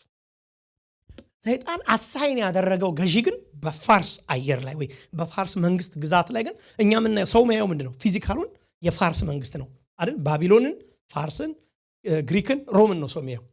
ግን ከዛ መንግስት ጀርባ እንበለው ወይ ደግሞ በዛ መንግስት ራስ ላይ ሆኖ ሊሰራ የሚችል በሰይጣን አሳይን የተደረገ የተሾመ ግን መንግስት እንዳለ ግን እንረዳለን። ትንሽ እንታንተ ነው እንዴት? ምክንያቱም አንዳንዱ ነገር ዝም ብሎ እይታ ብቻ እንዲያው ይህንን መንግስት በኋላ በደንብ ስለማስረዳችሁ የሰውን ልጆች መንግስት እንደሚገዛ ሰይጣን እናውቃለን። ማንም ሰው በዓለም ላይ ሰይጣን እንደሚገዛ ማያውቅ ሰው እዚህ ውስጥ የለም አይደል? ሁላችን ባለ አንደርስታንዲንግ ሰይጣን በማያምኑት ሰዎች ዓለም ላይ ዓለም በግሪኩ ብዙ ሴንስ ቢኖርም የሰው ዓለም ላይ ሰይጣን ምን ይላል? ይገዛል። ምንም ጥያቄ የለው። ከዛ ግዛት ማምለጥ የሚችለው ከዛ ሰይጣን ግዛት ማምለጥ የሚችለው በክርስቶስ ያመኑት ያ ብርሃን የበራላቸው ብቻ ናቸው። ከዛ ውጪ ግን በዛ አገዛዝ ውስጥ ነው። ዓለም የምንለው የሰው ዓለም በሰይጣን ግዛት ስር ነው። ምንም አዲስ ነገር አይደለም አሁን ማለት ነው። ነገሩን መተንተን እንጂ በሰይጣን ግዛት ስር ነው ብለን ኦኬ ሰው ግዛት ሰይጣን ግዛት ምንም ከአጠቃላይ መጽሐፍ ቅዱስ ኮንቴክስት ጋር የሚያዛባው አይደለም። አንዱን እሱ እንድትይዙልኝ ነው። ሌላ ግን እዚህ ጋር ለፋርስ ኢምፓየር ስፔሲፊክሊ የተሾመ አጋንንት እንዳለ ግን እንመለከታለን። ፋርስ ለሚባለው ኢምፓየር ስፔሲፊክሊ የተሾመ እንደሆነ ግን እንረዳለን። የፋርስ መንግስት ያለበት ምክንያት ይሄ ነው። አንዳንድ ሰዎች ቴሪቶሪያል ስፒሪት ነው ኔሽንንና ኢንፍሉዌንስ የሚያደርግ ቴሪቶሪያል የሆነ ለአንድ ቴሪቶሪ አሳይን በክፉ መናፍስት ወይ በሰይጣን አሳይን የሚደረግ ቴሪቶሪያል ስፒሪት ነው ብለው ይጠቅሱታል። which is ትክክል መጽሐፍ ቅዱሳዊ ነው። አዎ እንዴት?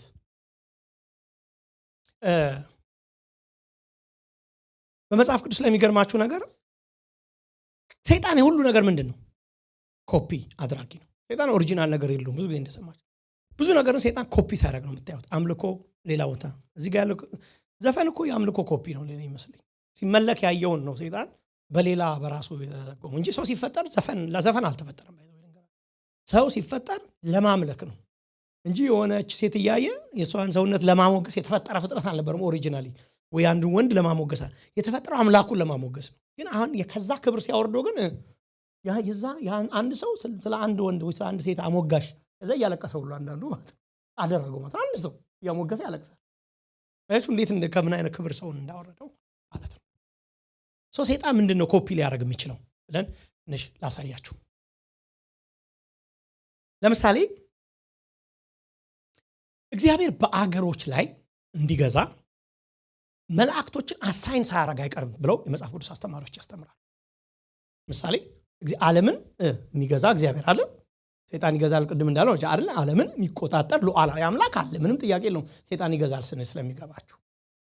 ግን እግዚአብሔር ኢቭን ኢምፓየሮችን አገሮችን በሪጅን ሌቭል በመላእክቶች በኩል ይገዛል ብሎ የሚናገሩ አስተማሪዎች አሉ። አንዳንድ ማስረጃ ልንገር።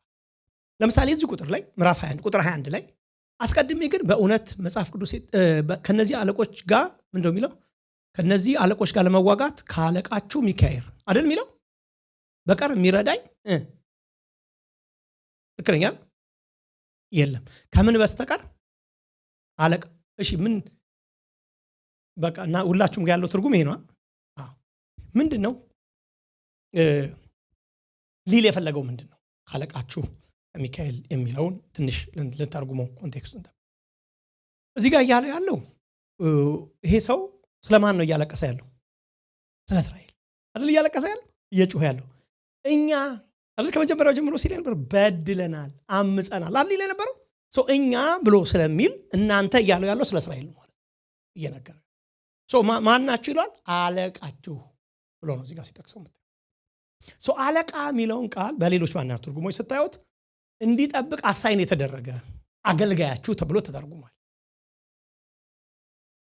ስለዚህ ሚካኤል ምናልባት እስራኤል ላይ ያለውን የእግዚአብሔርን ፐርፐዝ አኮምፕሊሽ ለማድረግ የተሾመ አለቃ ሳይሆን አይቀርም ተብሎ ይታሰባል። ምሳሌ ልስጣችሁ። ለምሳሌ ይሁዳ 9 ላይ አንድ ምዕራፍ ብቻ ስላለው የመላእክት አለቃ የሆነው ሚካኤል እንኳን የሙሴ ስጋ ከዳቢሎስ ጋር በተከራከረ ጊዜ ጌታ ይገሥጸው አለው እንጂ የስድብን ቃል እንኳን አልተናገረም ይላል። ሙሴ ምንድነው? የእስራኤላዊ ነው። የሙሴ ስጋ ከተነሳ ከእስራኤል ጋር ባለ ዲል ያደርጋል እና ቀጥታ የሚያነሳው ሚካኤል ነው። እዛ ጋር ሲነሳ ነው ከሙሴ ስጋ ላይ ምናልባት የሙሴ ስጋን ለመደበቅ ሊሆን ይችላል ዋቴቨር፣ ግን ሲከራከር ነው የምትመለከተው።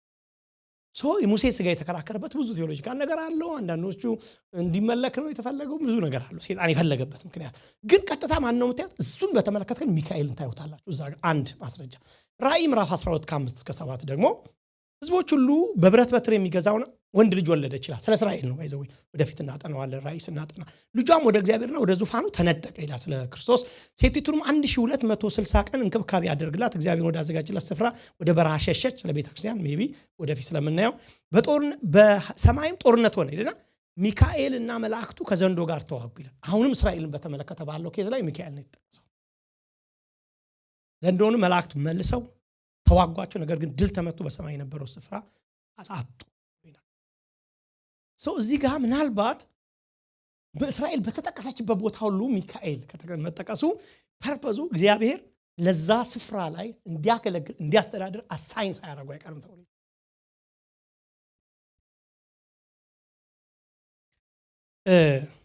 ሌላ አንድ ማስረጃ ልስጣችሁ። ዘዳግም 32:8 ላይ ትንሽ ኮንፊውዝ የሚያረቃል ነው የምነግራችሁ፣ ግን በደንብ ትንሽ ዲቴይሉን ለመግባት ሞክራለሁ። ተወሰነች ደቂቃ አለች እንግዲህ ሊጨርስ ነው፣ ግን እንደምን ብዬ ለ5 ደቂቃ ልሰርቃችሁ መሰለኝ። ልዑል ለአሕዛብ ርስታቸውን ሰጠ ይላል። ሊነግረን የፈለገው ምንድነው የሚባለው? ከባቢሎን ክፍፍል በኋላ ባቢሎን ግንብ ከፈረሰ በኋላ ሰው ተበተናል በየአካባቢው ሰጠ። የሰውንም ዘር በለያየ ጊዜ ለና በእስራኤል ልጆች ቁጥር ወይ ልክ የአሕዛብን ርስት ድንበር ለየ ብሎ ይነግራል። ይህንን በጣም ለማጥናት ሞክራለሁ። ምንድነው እዚህ ጋር ያለው አንዱ ትልቅ እይታ እዚህ ጋር በእስራኤል ልጆች ቁጥር ልክ የሚለው ቃል እስራኤል ልጆች ተብሏልም በብዙ ቦታዎች ላይ ተዘን። ለምሳሌ ሰብቶጀንት የሚባለው የመጀመሪያው ትርጉም በሌሎችም የመጀመሪያው ዴርሲ ስክሮል የተገኙት ትርጉሞች የሚያሳዩት ሌሎችም አንዳንድ የድሮም ትርጉሞች የሚያሳዩት የእግዚአብሔር ልጆች ተብሎ ተጠቅሷል። ሊጠቅስ የፈለገው መላእክትን ነው ተብሎ የሚታሰበው በብዙ የሚታመንበትን ነው ሐሳብ ማሳያ። ምንድነው እዚህ ጋር ሊጠቅስ የፈለገው? እግዚአብሔር ምን አደረገ? ለሰው ልጆች ግዛትን ሰጣቸው እና የዓለም መንግስታትን ሁሉ ኔሽን ሁሉ እግዚአብሔር ከፋፈለ አይደል? ኔሽንስ እንዲሆኑ አይደል? ግዛት እንዲኖራቸው ህዝብ እንዲሆኑ አይደል? በየቦታው ተከፋፈሉ ያለው እሱ አይደል? አንድ ቦታ እንዳይሆኑ ፈልጓል እኮ እንዲከፋፈሉ ኔሽንስ እንዲሆኑ የፈለገው እግዚአብሔር ነው። ባይዘው በኔሽንስ እንደመሆኑ እንደፈለገ ነው የምታውቁት። እስራኤልን ማዘ ኔሽንስ ያቋቁማት እግዚአብሔር ይሄን አሰራር ይፈልገዋል ማለት ነው። ስለዚህ ነው መንግስታት ከእግዚአብሔር ዘንድ የተሾሙ ናቸው የሚለን መጽሐፍ ቅዱስ። የሆነ እንትና ትራምፕ ይምጣ ከበደ ይወርድ እያለን የሱን ቀመርን እንድናስብ ሳይሆን እግዚአብሔር የመንግስት ቀመርን ዓለምን የሚያስተዳድርበት መርህ ነው እንድናቅ ይፈልጋል። ገብታችኋል? መንግስት የለሽ እንድትሆን አይፈልግም እግዚአብሔር ዓለምን። ልክ ነው መንግስት የሚባለውን ቀመር እግዚአብሔር ነው የሰራው ሊለን ፈልጓል ፖል። ከዚህ ጋር ግን ምን ይላል? ከነዚህ የሰው ልጆች ግዛት ክፍፍል ጀርባ ግን መንፈሳዊ ዳይሜንሽን አለ ነው የሚለን በዚህ ክፍል ላይ የምታዩት። አያችሁ ምን ማለት ነው?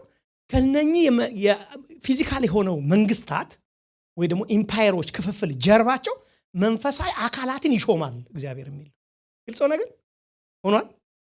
መንፈሳዊ አካላት which is ለምሳሌ ኢትዮጵያ ቢሆን፣ ለምሳሌ አፍሪካ ቢሆን፣ ኤዥያ ቢሆን ለዛ ቴሪቶሪ የሚሆኑ የሚጠብቁ የሚሰለጥኑ ይሾማል የሚል ሐሳብ እዚህ ጋር ተደርሷል።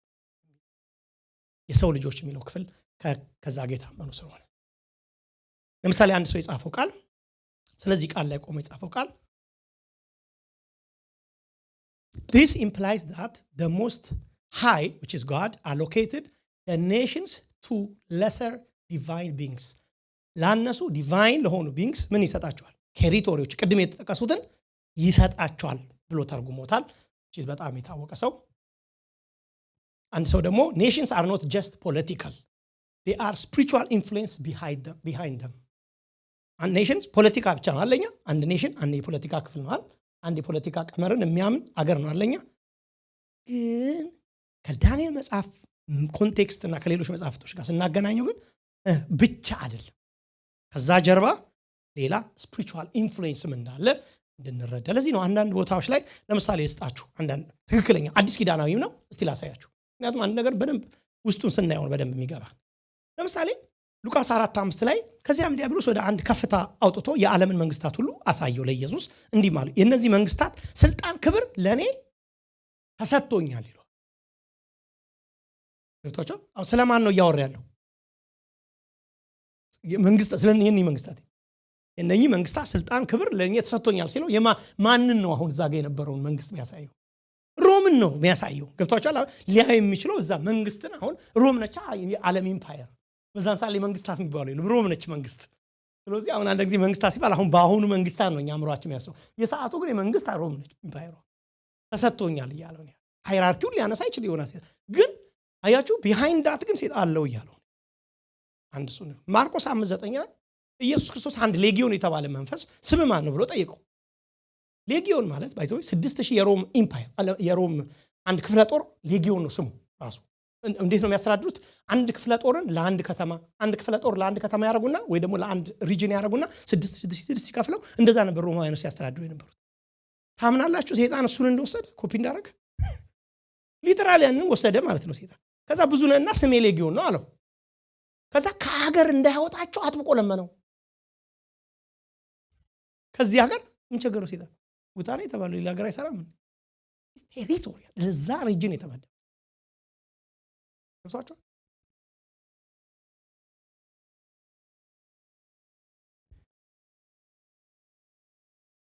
ደግሞ ሌላ ማስረጃ አልስጣችሁ። እርሱም እንደዚህ ያለኝ አያችሁ ይሄ ፋርስ ለሚባለው መንግስት ከኋላ የፋርስ መንግስት ነኝ፣ ይሄንን ማስተዳደር፣ ይሄንን ኢንፍሉዌንስ ማድረግ፣ ይሄንን ኢኮኖሚ፣ ይሄንን ምን ፖለቲካ፣ ይሄንን የሶሳይቲ ቀመር ምን ከጀርባውኝ ማዞር አለው ብሎ ያስባል ማለት ነው። አያችሁ እንደዚህ አይነት ስፒሪት አለ ማለት። እሱ ብቻ ሳይሆን ግሪክ የምትባል መንግስት አልመጣችም ገና ያኔ። ግሪክ ግን የለችም ማለት አይደለም፣ አለች። በትንሹ ግሪክ አለች፣ እየሰፋች በኋላ ስለመጣች ነው እንጂ። በኋላ ግን ቁጥር 20 ምን ይለዋል? እንዲህ አለኝ ይለዋል። ይሄው መልአክ ለዳንኤል ምን ይለዋል? ለምን ወደ አንተ እንደመጣው ታውቃለህ? የፋርስ አለቃ ለማውጋት። አሁን የፋርስን አለቃ ለማውጋት በቶሎ መለሰ። እኔም ሲሄድ የግሪክ አለቃ ይመጣል ይለዋል። ግሪክም ደግሞ አለቃ አለው። የግሪክ አለቃ የሚለው ስለ አሌክሳንደር አይደለም። ለግሪክ ደግሞ ሌላ አለቃ አለ። እንዴት አይነት ስፕሪ ማለት የምንኖርበት ዓለም በሰይጣን ቁጥጥር ብቻ ስር ሳይሆን ሰይጣን ሪጂናሊ ተከፋፍሎ ሊገዛ። ምክንያቱም ሰይጣን የወደቁት መላእክት ምንላቸው እኮ አንድ አይደለም። ባይዘው ሜቢ ታውዘንድስ ኦፍ መላእክት ናቸው የወደቁት አይደል? በጣም ብዙ እንደሚወድቅ እርግጠኛ ነኝ። ግን መጽሐፍ ቅዱስ ስላልጻፈልን ብዙ ወድቀዋል። ከተለ ሲወድቁ እነኛ ሁሉ ሰይጣን ሉሲፈር አንዱ የመጀመሪያው መልአክ ከሱ ጋር አብረው የተጣሉት በሙሉ ብዙ ናቸው። እነሱ በሃይራርኪ እንደሚሰሩ መጽሐፍ ቅዱስ ደግሞ በዚህ በኩል ላይ ይነግረናል። ስለዚህ ከዚህ የምንረዳው ምንድን ነው? ፖለቲካን ኢንፍሉዌንስ ያደርጋል ጠላት ማለት አይገርማችሁ? ለዚህ መስለኝ መጽሐፍ ቅዱስ ላይ አስቀድማችሁ ስለ መንግስታት ስለ ሰው ልጆች ሁሉ ይጸለይ አለ ጳውሎስ። ለምን? አላህ ኢንፍሉዌንስ እንዳይሆኑ። ከነሱ አይደል እንደ ቤታችን አዋጅ የሚመጣው፣ ከነሱ አይደል እንደ ልጆቻችን ሌላ ችግር ውስጥ፣ ከነሱ አይደል እንደ ትምህርት ቤት ቀመር የሚወጣው። ለዚህ እኮ ነው when we fight ስንዋጋ በመንፈስ ፋይት ስናደርግ በህይወት ፋይት ስናደርግ ብርሃን በመሆን ፋይት ስናደርግ እኮ ምን እያለ ነው? የአንድን መንግስት አጀንዳ ጋር ሳይሆን የኛ እንትን ከዛ ጀርባ የሚሰራውን አለቃ ምን ነው እያለ ነው ያለ ነው። ቀመሩን ያንን ስትራክቸር እንዲፈርስ እየጸለይን ያለ ነው። ገብታችሁ ማየት አለብን። የሰው ልጆች መንግስት ላይ አይኖቻችንን ከማድረግ ወጥተን ከሰው ልጆች መንግስት ጀርባ የሚገዛውን ኢቭን ስትራክቸራሊ ተከፋፍሎ የሚገዛውን ስፒሪት ግን አንደርስታንድ ማድረግ በጣም በጣም ለአንድ ክርስቲያን አስፈላጊ እንደሆነ አስባለሁ። 3 ደቂቃ ብቻ ብዬ ነው የምጨርሰው። ራእይ ላይም የሚገርማችሁ ነገር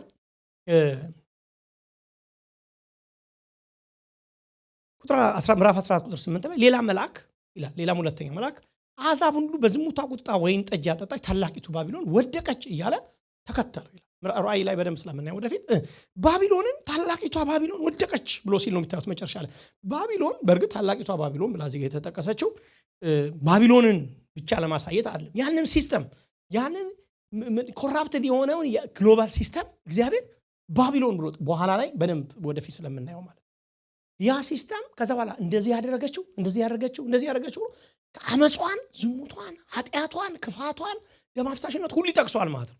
ሊትራሊ የሰይጣንን ስራ ነው የምታዩት። በዛ መንግስት ተጠቀሰች መንግስት ውስጥ የሰይጣንን ስራ ነው የምታዩት በኋላ ገብቷችኋል የምትመለከቱት ማለት እና ወደቀች ብሎ ሲላችሁ ራሱ ከሆነ የሆኑ የሰዎች መውደቅ ሳይሆን የምታዩት ትክክል የሆነ የአጋንንታዊ ስትራክቸር ሲፈርስ ነው የምታዩት። ለምን? ከሰዎች መንግስት ጀርባ። ለዚህ እኮ ወዳጆች ወይ ነገሮች ከመንግስት ውጪ ሌላ ነገር የለም ስላችሁ መንግስትን የምናስበት እይታ መቀየር አለበት። በዳንኤል ከተማራችሁ መንግስትን የምናይበት ስትራክቸር አንድ ዝም ብሎ ስትራክቸር አድርጋችሁ አትወይ መንግስታትን የምናይበት። ምክንያቱም እየጠየቅን ያለው ምንድነው? ኢምፓየሮች ሲገዙን ነበር። ሌላ ኢምፓየር ይመጣል፣ ሌላ መንግስት ይመጣል እያልን ያለ ነው። የሚመጣው መንግስት ደግሞ የሰው ልጆችን የሚያስተዳድር ኮራፕሽን የሌለበት ትክክለኛ የሆነ የሰው ልጆችን የማይጨቁን መንግስት ነው የሚመጣው እያልን እኮ ነው ያለ። ሰይጣን የማይገዛበት ቢሃይንድ ዛት ሰይጣን የሌለበት መንግስት ይመጣል እያልን ከሆነ አሁን እያወራን ያለን የዓለም ፖለቲካል ሲስተም በሰይጣን እንዴት ዶሚኔት እንደሚደረግ እንድናምን ያስፈልጋል። ለዚህ ነው መጸለይ ያለብን። ኢስና ሳምቲንግስ ኮሜንት አድርገን ምን ተወው ነገር አይደለም። ገብቷችኋል? ዝም ብለን እንትን የምንለው ነገር አይደለም። ኢቭን እንገራችሁ ነው የመንግስትን እንትን መዋቅር በአመጽ ራሱ እንድናፈርስ መጽሐፍ ቅዱስ አይመክረንም። ትክክል አይደለም ብሎ ነው። ምክንያቱም እግዚአብሔር ያውቃል በዛ እንደማይፈርስ ይሄ ስትራክቸር ገብቷችኋል? አባባል እንደማይሆን በእውነት በትሩዝ ግን እንደሚፈርስ ያውቃል። ብርሃን ሲበራ ግን እንደሚፈርስ ያውቃል። አንድ ነገር ብያችሁላል። እንደውም ጳውሎስ ምን ይላል? እግዚአብሔር አስቧል እና ሐሳቡ በአሁኑ ዘመን በቤተክርስቲያን አማካኝነት ብዙ ገጽታ ያለው የእግዚአብሔር ጥበብ በሰማያዊ ስፍራ ላሉት አለቆችና ባለስልጣናት ይታወቅ ዘንድ ነው። በሰማያዊ ስፍራ ምኖች አሉት? አለቆች፣ ባለስልጣናት። ሃይራርኪ ነው የምታዩት። ምን ማለት ነው? አየሩ አለቃ፣ ባለስልጣን፣ ገዢ ምናምን አለ ተከፋፍለው አለው ማለት ነው። ከዛ እቺን ወሰደና አለ በሰማያዊ ስፍራ ያሉ አለቆች ባለስልጣናት የሚለውን ወሰደና ጳውሎስ ምዕራፍ 6 ላይ ኤፌሶን 6:10 ምክንያቱም መጋደላችን ከስጋና ከደም አይደለም ከጨለማ ዓለም ገዢዎች፣ ከባለስልጣናት፣ ከኃይላት እንዲሁም በሰማያዊ ስፍራ ካሉ እርኩሳን መናፍስት። ምንድነው ሰማይ እኮ ሚላል የሆነ ሰማይ ውስጥ እኮ እያለን አይደለም እያለን ያለው ከኛ ጋር ሪሌት የሚያደርጉ የኛን ዓለም ሊገዙ ሊቆጣጠሩ ኢንፍሉዌንስ ሊያደርጉ የሚፈልጉ አሉ እያለ ከነሱ ጋር ነው የምንጋደል። ምን እያለ ነው? አንድ ክርስቲያን ፍልሚያ ውስጥ ነው ያለው። ምን ኖርበት ዓለም የፍልሚያ ዓለም ነው ወዳጆች። ሰይጣን ብዙ ጊዜ አንድ ክርስቲያን ዲሲቭ ከሚያደርግበት ወይ ምን ነው ታውቃላችሁ? የለውም ይለዋል። ሰይጣን የለም። እኔ አንዳንድ ሰዎች በኢየሱስ ማለት መገሰጽ ኃጢአት ትክክል አይደለም ብሎ የሚያምኑ ሰዎችን አይቻለሁ። ይሄ በቃ አንዱ የዲሴፕሽን መንገድ ይሄ ነው ብዬ ነው። ምንም አታረግ መመስከር ምንም ያመጣው ነገር የሚለዋል። እንደውም አንዳንዶቹ የሚያምኑ ልንገራችሁ እኛ እንደምንም ብለን በትምህርት ጎበዝ ሆነን የፖለቲካውን ዘዴ ሲስተም እንቆጣጠራለን። ሰው በራሱ የፖለቲካውን ሲስተም ተቆጣጥሮ ዓለም ሊቀይር አይችልም። ጥሩ ነው ልጆቻችን አድርገው ጥሩ ቦታ ላይ ቢቀመጡ፣ በዛ ግን ሊቀይር አይችልም። ወንጌል ነው ሊቀይረው የመጣው። ኢየሱስ በመምጣት ብቻ ነው ሊቀይር የሚችለው። ያውቃል እግዚአብሔር። ገብቷችሁ? አንዳንድ አሁን አስተምሮ ክርስትናን ሁሉ አምጥቶ ሰዎችን መንግስት ማረክ ኪንግ የማረክ ከዛ እኛ ቦታውን ስንይዘው ዓለምን አይቀይርም። ብዙ ተነስተው ያውቃል እኮ ልንገራችሁ። በዓለም መንግስት ላይ ብዙ ተነስተው ያውቃሉ። እንደዚህ አይነት እነ ኮንስታንቲንን የመሰሉ ሰዎች ክርስትና የተቀበሉበት የዓለም ኢምፓየሮች የነበሩ ሰዎች ተቀብለናል። ኮራፕትድ ነው ምንም ወገዳጆች እንደዛ አይደለም ሲስተሙ። ግን ፍልሚያ ያስፈልጋል። የጽድቅ ፍልሚያ ከደምና ከስጋ ጋር አይደለም ይለዋያችሁ በግልጽ ነው። ስናይ ሁሉ ጊዜ አሁን ሊትራሊ ያለውን አሁን አንዳንድ ሁኔታዎች ምናይበት አይን መቀየር ያለበት። አሁን የሚሆኑ ነገሮችን የሰው አይን ሁሉ ጊዜ ሰው ላይ ነው፣ ኢቨንትስ ላይ ነው፣ ድርጊቶች ላይ ነው። ስፒሪቹዋሉን ነገር ማየት አንችልም። ሁሉ ጊዜ በቃ አይናችን እዛ ላይ። ወዳጆች ተስፋ እናድርግ። ኢየሱስ ምን ይመጣል? ጦርነት የሌለባት ዓለም፣ ህፃናት የማይሞቱባት ዓለም አንድ ቀን ትመጣለች እዚህ ምድር ላይ። ቢሃይንድ ነገሮች ግን ሰይጣን ደግሞ የሰዎች እንደምንዳፍ ሰይጣን ደግሞ የራሱን አጀንዳ እንዳይፈጽም ምክንያቱም ተቋቋመኝ ይላል እዚህ ጋር እንዳፍ። ለዚህ ነው መጋደል አለብን የሚለው ከደምና ከስጋ ጋር አለ። ከዛ በኋላ ልበሱ ነው የሚለን። ኔክስት እናየዋለን። ልበሱ የእምነትን ጋሻ አንሱ። ባጭሩ የእግዚአብሔርን ቃል ይሙላባችሁ፣ አንብቡ፣ ብርሃን ይብራ፣ ጨለማ ውስጣችሁ እንዳይነግስ። በእግዚአብሔር ቃል ብቻ በጸሎት ትጉ፣ ወንጌልን ይዛችሁ እንደ ጋሻ ሂድ፣ ተነሱ፣ ትሩዝን ያዙ። በሙሉ ልብስ ነው የሚያሳያችሁ ምዕራፍ 6። ጦረኛ ናችሁ። ክርስቲያን ጦረኛ ነው። ዝም ብሎ ፈዘው ሚኖር ሚገባ የሚወጣ አንድ ሃይማኖተኛ አይደለም። ጦረኛ አስተሳሰብ ያስፈልገዋል አንድ ክርስቲያን። ስፒሪቹዋል ዓለም ውስጥ የሚኖር ግዛት የተሰጠው ገዢነት የተሰጠው የመቀጥቀጥ ፓወር የተሰጠው አማኝ ነው። ራሳችን የምናየው እንደዚህ ነው ወዳጆች። እግዚአብሔር ይርዳን። አሜን። ስለዚህ እግዚአብሔር ቀጥሎ ኔክስት የተወሰኑ ሐሳቦችን ከዚህ ጋር አያይዤ ከዚህ በላይ ላለማቆየት እንቀጥላለን። ባርካችሁን ቁምና እንጸልያለን።